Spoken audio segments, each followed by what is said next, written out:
안녕하세요 여러분. 저는 케빈 제다이 박사입니다. 여기 더 시크릿 플레이스에 오신 것을 환영합니다. 이곳은 예언적인 흐름이 있는 장소입니다. 오늘 이 프로그램에서는 제가 저편에서 보았던 적의 모든 전략에 대해 이야기하려고 합니다. 저는 예수님과 45분 동안 함께 있었고 그 시간 동안 주님께서 저에게 적의 모든 전략을 보여주셨습니다.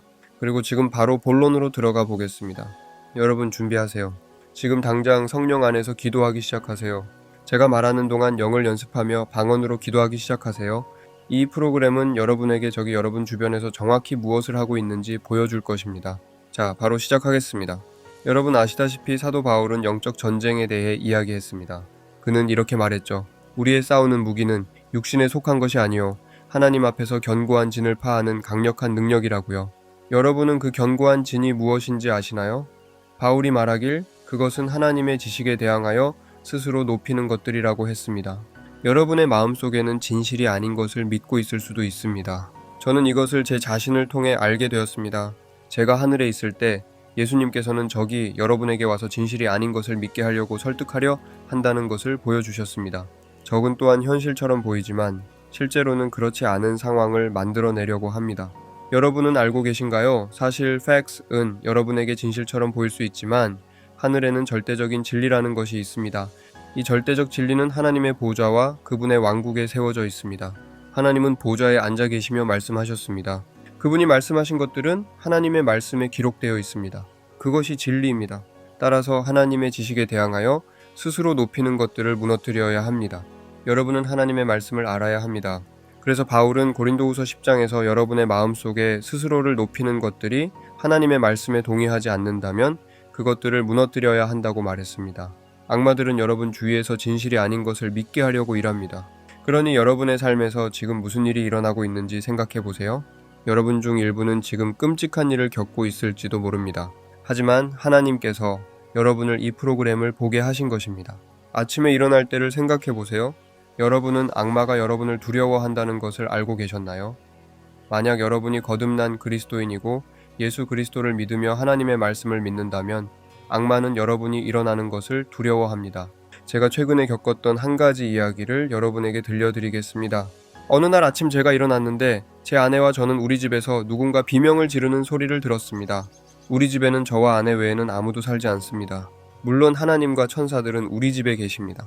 그런데 우리가 비명 소리를 들은 것입니다. 그래서 저는 아내에게 물었습니다. 당신도 들었나요? 아니면 그저 꿈속에서 일어난 일이었나요? 그녀는 말하길 아니요, 우리 집에서 누군가 비명을 질렀어요. 그래서 저와 아내는 손전등을 들고 집안 곳곳을 돌아다녔습니다. 물론 문들은 모두 잠겨 있었고 집은 안전했습니다. 우리 집안에 아무도 없었습니다. 그래서 제가 주님, 그게 무엇이었습니까? 라고 물었습니다. 그것은 집 밖이 아니라 집 안에서 들린 소리였습니다. 그러자 주님께서 명확히 말씀하셨습니다. 그것은 마귀다. 그는 네가 막 깨어났기 때문에 비명을 지르고 있었다. 그는 너를 두려워하고 있다. 그날 저는 깨달음을 얻었습니다. 아내와 저는 우리가 아침에 일어날 때 우리의 사명이 시작된다는 것을 알게 되었습니다. 그리고 여러분도 마찬가지입니다. 여러분이 거듭난 그리스도인이라면 아침에 일어날 때 마귀는 여러분이 그날 무엇을 할지 두려워합니다. 왜냐하면 여러분이 성령의 음성과 마음속에 계신 하나님의 음성에 순종한다면 마귀들은 자신들이 패배할 것을 알고 있기 때문입니다. 그래서 여러분은 항상 이 원칙을 마음속에 품어야 합니다. 저는 하루 종일 마귀가 도망간다는 사실을 되새깁니다. 어디를 가든 마귀에게 골칫거리가 될 것이라는 사실을 기억합니다. 여러분은 어떻습니까? 여러분도 그렇게 하고 싶지 않으신가요? 그 방법은 이렇게 시작됩니다. 아침에 일어날 때마다 주님께 이렇게 고백하세요. 네, 주님, 오늘 주님의 뜻을 행하겠습니다. 시편 139편 16절에 기록된 것처럼 제 책에 기록된 오늘의 모든 내용을 동의합니다. 그리고 나서 성령 안에서 기도하기 시작하세요. 저와 아내는 그렇게 합니다. 우리는 아침에 일어나 네 라고 말하고 방언으로 기도하기 시작합니다. 그날 하나님께서 우리를 위해 준비하신 일들로 인해 우리는 설렘을 느낍니다. 여러분도 그렇게 하세요. 그리고 주님께 이렇게 말하세요. 주님, 제 몸을 치유해 주셔서 감사합니다. 제 영혼을 치유해 주셔서 감사합니다. 하나님, 제가 주님께서 이미 저를 위해 선택하신 길을 걷도록 인도하는 빛을 창조해 주셔서 감사합니다. 이것은 흥미진진한 삶입니다. 힘겹게 느껴질 필요도 없고 지금과 똑같이 머물러 있을 필요도 없습니다. 여러분은 적에게 단호하게 대해야 합니다. 왜냐하면 그는 여러분에게 진실이 아닌 것들을 믿게 하려고 하기 때문입니다. 제가 말했듯이 사실과 진리에는 차이가 있습니다. 여러분은 사실을 부인할 필요는 없습니다. 지금 아프시다면 여러분이 아프다는 사실을 부인할 수는 없겠죠. 그러나 진리는 예수님께서 채찍에 맞으셨고 그분의 채찍으로 인해 여러분이 치유되었다는 것입니다. 그것이 진리입니다. 그래서 여러분은 진리를 믿어야 합니다. 그리고 진리가 여러분을 자유롭게 할 것입니다. 이는 여러분이 단단히 서 있을 때 치유를 받게 된다는 뜻입니다. 저도 개인적으로 제 몸의 주요 부분에서 치유를 받았습니다. 아무도 저를 만지지 않았습니다. 사실 최근에 제 눈에 무언가가 일어났습니다. 제가 사무실에 앉아 있을 때 영광의 구름이 제 사무실에 들어왔고 그 순간 제 눈이 치유되었습니다. 지금 저는 교정 렌즈 없이도 볼 수 있습니다. 보세요. 저는 1983년부터 치유를 기다렸습니다. 1983년 대학 시절부터 안경을 써야 했지만 저는 그 사실을 받아들이지 않았습니다. 왜냐하면 진리는 제가 치유되었다는 것이기 때문입니다. 그리고 결국 저는 그 치유를 받았습니다. 이것이 여러분에게도 용기를 주었으면 합니다. 만약 마귀가 여러분에게 너는 치유받지 못할 거야 라고 말한다면 그는 원래 거짓말쟁이라는 것을 기억하세요. 그러므로 여러분은 현재의 상황에 의존하지 말고 진리를 따라야 합니다. 주님과의 만남이 아무리 강력하더라도 진리는 그 자체로 모든 것 위에 있습니다. 하늘에서 하나님께서는 보좌에 앉아 계십니다. 그리고 시편 89편에서는 하나님의 보좌의 기초가 의와 정의이며 진리와 신실함이 그분을 둘러싸고 있다고 말씀합니다. 그것이 하나님께서 거하시는 천상의 영역입니다. 그러나 하나님께서는 우리에게 그분의 말씀을 주셨습니다. 그분의 말씀은 우리에게 보내져서 우리를 치유했습니다. 오늘 주어진 말씀이 바로 여러분이 치유받았다는 것입니다. 이것이 진리이며 마귀가 여러분에게 다른 것을 믿게 만들도록 두지 마십시오. 아침에 일어날 대로 돌아가 봅시다. 여러분은 기도하며 오늘 주님을 섬기기로 결단하고 성령 안에서 걷기로 결심해야 합니다. 성령 안에서 기도하는 것이 무엇을 의미하나요? 유다서 1장 20절에서는 이렇게 말합니다. 성령으로 기도할 때 너희는 너희의 지극히 거룩한 믿음 위에 너희 자신을 세우며 하나님의 사랑 안에 머물게 된다. 이것은 매우 중요합니다. 여러분은 성령 안에 머물러야 하고 이 땅에서 가능한 한 높은 믿음의 수준에 있어야 하며 하나님의 사랑 안에 머물러야 합니다. 성령께서 이를 가능하게 하실 것입니다. 또한 로마서 8장 26절에서도 이렇게 말합니다. 우리가 연약할 때 성령께서 우리의 기도를 도우신다. 우리가 무엇을 위해 기도해야 할지 모를 때 성령께서 하나님의 뜻에 따라 우리를 위해 중보하신다. 그러므로 우리는 성령께 순복해야 합니다. 이렇게 하면 주변에서 발생하는 악마적 영향력을 제거하기 시작할 것입니다. 특히 그들이 여러분에게 진실이 아닌 말을 할 때 더욱 그렇습니다. 악마들이 이것을 가질 수 없다. 너는 실패할 것이다 라고 말하며 두려움을 조장하고 그들의 계획을 강요하려고 할 때 우리는 성령 안에서 대적해야 합니다. 지금 주님께서 저에게 말씀하시기를 많은 분들이 영적 전쟁을 겪고 있다고 하십니다. 지금 이 말씀을 듣는 많은 분들에게 해당됩니다. 하지만 예수님의 이름으로 그 힘을 깨뜨립니다. 주 예수 그리스도의 능력은 사탄보다 더 위대합니다. 저는 여러분을 향한 모든 마법과 주술을 예수님의 이름으로 끊습니다. 여러분 중 일부는 다른 사람들로부터 말로 저주를 받고 있습니다. 저는 그 모든 말의 저주를 예수님의 이름으로 끊습니다. 그리고 여러분을 대적하는 사람들을 통해 작용하는 악한 영들에게 예수님의 이름으로 명령합니다. 침묵하라, 그 활동을 멈추라. 여러분은 이런 방식으로 대적해야 합니다. 영들을 향해 직접적으로 말해야 합니다. 우리는 혈과 육을 상대하는 것이 아니라 영적 영역에서 활동하는 악한 영들과 싸우고 있습니다. 에베소서 6장에서 바울은 이것에 대해 말합니다. 우리는 이미 패배한 마귀를 대적할 수 있습니다. 왜냐하면 예수님께서 이미 승리를 이루셨기 때문입니다. 그러므로 여러분은 예수님께서 이미 이루신 일을 강화하고 예수님께서 이미 말씀하신 것을 강화해야 합니다. 예수님께서는 이렇게 말씀하셨습니다. 보아라, 내가 너희에게 모든 적의 권세를 이길 권능을 주었다. 그리고 어떤 것도 결코 너희를 해칠 수 없을 것이다. 내가 너희에게 뱀과 전갈을 밟을 권세를 주었다. 이 권세는 모든 적의 세력을 포함합니다. 그렇다면 예수님께서 이렇게 말씀하셨고 또 귀신을 쫓아내셨으며 내 이름으로 귀신을 쫓아내라고 하셨다면 여러분도 그렇게 해야 합니다. 아침에 일어나 성령 안에서 기도하며 자신을 세우고 예수님의 이름을 선포하며 여러분 주변에 있는 모든 귀신을 쫓아내기 시작하십시오. 이것은 제가 매일 하는 일입니다. 사실 지금 제가 여러분과 이야기하면서도 제 영은 영적 차원에서 다양한 수준에 있습니다. 저는 지금 여러분과 이야기하는 동시에 귀신을 쫓아내고 있습니다. 제 안에서 방언이 들립니다. 성령은 우리의 몸과 마음이 가진 한계를 가지지 않기 때문에 여러 가지를 동시에 할 수 있습니다. 지금 여러분은 하나님께서 여러분을 위해 이미 이루신 것들을 확실히 이해해야 합니다. 예수님께서는 하나님 아버지께서 여러분을 위해 준비하신 모든 유익을 붙드셨습니다. 이제 그것들은 여러분의 것입니다. 이 메시지를 깨달으면 마귀는 두려워합니다. 그는 여러분이 그를 대적하지 않기를 바랍니다. 마귀는 그리스도인들이 두려움 때문에 물러서게 만듭니다. 보복에 대한 두려움 혹은 그가 다시 공격할 것이라는 두려움으로 겁을 먹게 합니다. 그러나 그는 그렇게 할 수 없습니다. 은밀한 곳에 대해 성경은 무엇이라고 말하나요? 그것은 지극히 높으신 분의 거처이며 여러분이 항상 머물러야 할 장소입니다. 모세가 시편 91편을 기록했을 때 그는 바위 틈에서 그것을 썼습니다. 여러분이 아는 것처럼 시편 91편은 모세가 기록했고 시편 36편에서 다윗은 은밀한 장소에 대해 말했습니다. 하지만 시편 91편은 모세가 하나님의 영광이 지나가는 것을 본 경험에서 나온 것입니다. 모세는 바위 틈에서 하나님의 영광이 지나갈 때 어떤 악한 영도 가까이 올 수 없음을 깨달았습니다. 그는 시편 91편에 나오는 모든 유익이 우리가 지극히 높으신 분을 거처로 삼았기 때문이라고 말했습니다. 모세가 이러한 깨달음을 가졌듯이 여러분도 이러한 깨달음을 가져야 합니다. 여러분은 지극히 높으신 하나님의 은밀한 곳에 있으며 아무것도 여러분을 해칠 수 없습니다. 이제 마귀에게 이렇게 말해야 합니다. 나는 지극히 높으신 분의 은밀한 곳에 있다. 너는 나를 건드릴 수 없다. 나는 예수님의 이름으로 너를 대적한다. 제가 지금 여러분을 위해 기도하겠습니다. 화면을 향해 손을 들어보세요. 제가 여러분을 위해 기도하며 마귀를 쫓아낼 것입니다. 그리고 여러분도 제게 배워서 매일 이 일을 하십시오. 여러분이 일어날 때마다 마귀를 괴롭게 하십시오. 그가 여러분이 깨어나는 것을 두려워하게 하십시오. 예수님의 이름으로 명령합니다. 지금 여러분에게 작용하고 있는 모든 권세를 예수님의 이름으로 끊습니다. 통제하고 조작하는 모든 세력을 예수님의 이름으로 무너뜨립니다. 두려움은 예수님의 이름으로 떠나가라. 지금 하나님께서 말씀하십니다. 내가 너를 사랑으로 완전하게 만들었다. 이제 더 이상 두려워할 필요가 없다. 완전한 사랑이 두려움을 내쫓습니다. 지금 주님께서 여러분을 사랑하고 계십니다. 주님께서 저에게 말씀하시기를 지금 이 순간 많은 분들이 해방되고 있다고 하십니다. 손을 들어 감사드리세요. 마귀들이 지금 예수님의 이름으로 떠나가고 있습니다. 예수님의 피가 너를 대적한다. 사탄아, 하나님의 백성을 놓아라. 지금 예수님의 이름으로 떠나가라. 제가 말씀드리지만 지금 치유받는 분들이 있습니다. 지금 이 순간 갑상선 문제가 치유되고 있습니다. 등 통증이 사라졌습니다. 이는 처음부터 마귀의 역사였기 때문입니다.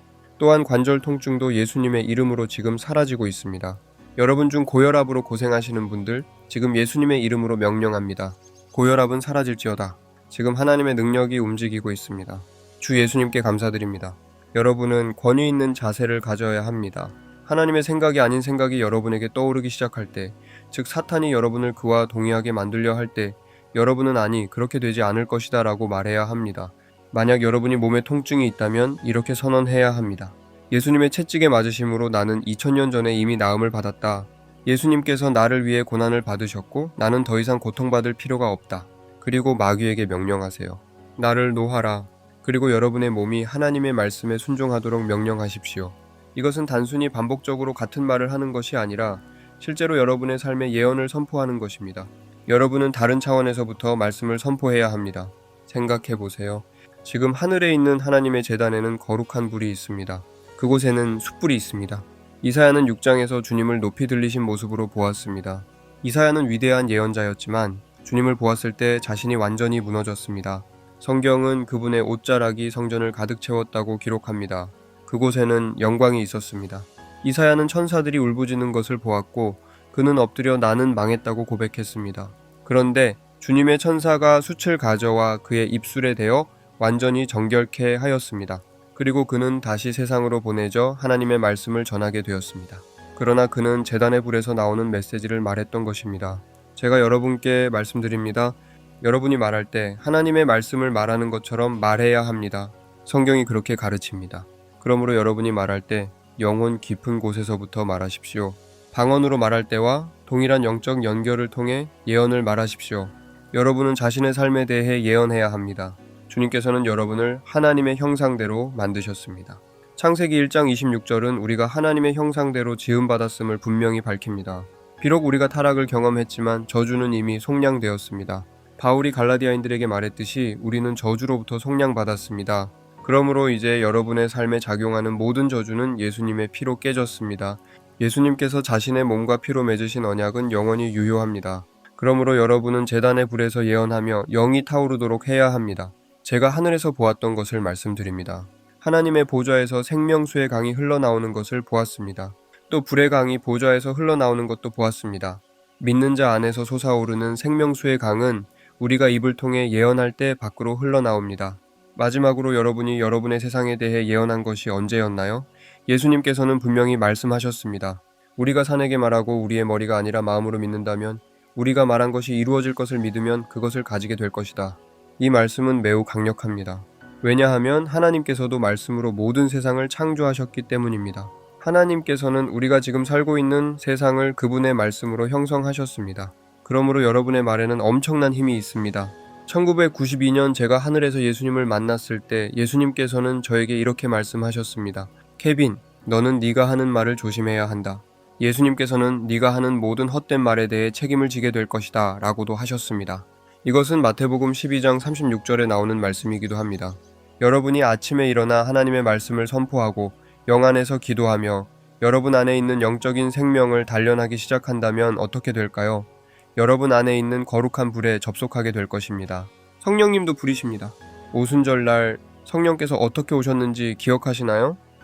그분은 바람과 불, 그리고 방언의 말씀과 함께 오셨습니다.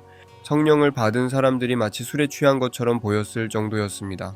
그러므로 여러분은 그 불에 순복할 수 있고 말할 수 있습니다. 제가 매일 아침 하는 것은 이렇게 말하는 것입니다. 오늘은 이렇게 될 것이다. 나는 순종할 것이다. 나는 주님을 경외하며 오늘 하나님의 뜻을 행할 것이다. 마귀야, 내 길에서 비켜라. 그렇지 않으면 너는 혼쭐이 날 것이다. 그리고 매일 아침 제가 마귀에게 이렇게 말합니다. 지옥 불못이 점점 더 뜨거워지고 있는 게 들리니 저는 그에게 이렇게 말합니다. 그래, 네가 갈 곳은 바로 거기야. 왜냐하면 저는 더 이상 마귀와 그의 악한 영들에게 공격받는 것을 참을 수 없기 때문입니다. 여러분도 그렇지 않나요? 참을 만큼 참았다 싶은 때가 옵니다. 여러분도 이제 그런 시점에 와 있나요? 만약 그렇다면 여러분은 불에서 말하는 완벽한 후보입니다. 여러분은 적에게 이렇게 말해야 합니다. 이제 이렇게 될 것이다. 너는 물러서야 한다. 너는 내게서 도망칠 것이다. 성경에 뭐라고 나와 있나요? 우리가 하나님께 복종하고 마귀를 대적하면 마귀는 우리에게서 도망갈 것이다. 그리고 그 도망간다는 단어는 공포에 질려 도망간다는 뜻입니다. 그렇다면 여러분은 오늘 하나님께 복종했나요? 아침에 일어나 이렇게 말해보세요. 주님, 오늘 제 책에 기록된 모든 것을 행하겠습니다. 제가 주님께 복종합니다. 이것이 첫 번째 단계입니다. 두 번째 단계는 마귀를 대적하는 것입니다. 하나님께 복종한 뒤에는 마귀를 대적하십시오. 여기서 대적하다는 단어는 강력히 밀쳐내다는 뜻입니다. 예를 들어 체포에 저항할 때처럼 권위에 맞서 밀어내는 것입니다. 이 단어는 단순히 거부하는 것이 아니라 강력한 힘으로 저항하는 행동을 의미합니다. 그러므로 여러분은 마귀를 대적하고 그를 밀어내야 합니다. 마귀를 대할 때는 친절하거나 공손할 필요가 없습니다. 마귀는 여러분에게 공손하지 않습니다. 그는 요청하지 않습니다. 그는 요구하고 강요합니다. 그러므로 여러분도 그에게 강력히 요구해야 합니다. 여러분이 아침에 일어나 마귀의 계획을 뒤집을 수 있다는 것을 아셨나요? 저는 성령님께서 지금 여러분에게 사역하시는 것에 대해 너무 감사드립니다. 저는 느낍니다. 여러분의 삶에 변화가 찾아오고 있음을 느낍니다. 비록 그것이 단지 비전일지라도 말입니다. 지금 제가 여러분을 위해 기도하겠습니다.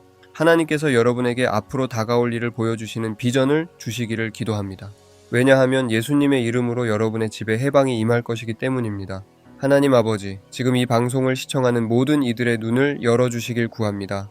아버지, 제가 감사드리는 것은 지금 이 순간 그들이 지혜와 계시의 영을 받아 당신을 아는 지식에서 깨어나고 있다는 것입니다.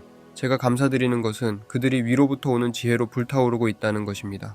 아버지, 제가 보는 것은 그들이 부름받은 소망과 성도들 안에 있는 영광스러운 유업을 깨닫고 있다는 것입니다. 그리고 예수님을 죽은 자 가운데서 일으키신 동일한 능력이 지금 그들 안에 거하며 드러나고 있다는 것입니다. 예수님을 죽은 자 가운데서 일으키신 능력이 여러분 안에 있습니다. 이제 제 말을 들으세요. 요한복음 1장 12절에서 이렇게 말합니다. 그를 영접한 자, 곧 그 이름을 믿는 자들에게는 하나님의 자녀가 되는 권세를 주셨으니, 하나님께서 예수님을 통해 여러분에게 하나님의 자녀가 되는 권세를 주셨습니다.